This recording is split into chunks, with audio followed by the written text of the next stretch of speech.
মুখ্যমন্ত্রী পদত্যাগ দাবি করে কোচবিহার শহরের মিছিল করল ABRSM শিক্ষক সংগঠন। কোচবিহার সাগরদিঘিতে জমায়েত হওয়ার পর এই মিছিল বের করেন তারা। এই প্রতিবাদী মিছিল বিভিন্ন জায়গায় পরিক্রমা করে জেলা বিদ্যালয় পরিদর্শন করেন এবং তথা মাধ্যমিক দপ্তরের সামনে বিক্ষোভ দেখায়। রাজ্য সরকারের অসহযোগিতার কারণে ও যোগ্যদের চাকরি প্রদানের দাবিতে মুখ্যমন্ত্রী পদত্যাগ দাবিতে তাদের এই কর্মসূচি।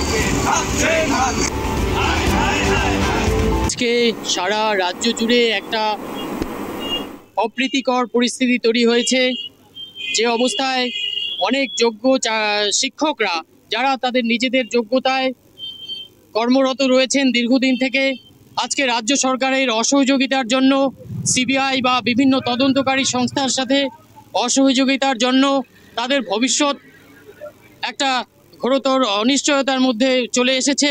এই অবস্থায় একটি দায়িত্বশীল অরাজনৈতিক শিক্ষক সংগঠন হিসাবে আমরা মুখ্যমন্ত্রী, শিক্ষামন্ত্রী সহ মুখ্যমন্ত্রীর পদত্যাগ চাই এবং যাতে বিচার ব্যবস্থা সঠিকভাবে চলে, রাজ্য সরকার যেন সহযোগিতা করেন, এই বিষয়েই আমাদের আজকে আন্দোলন।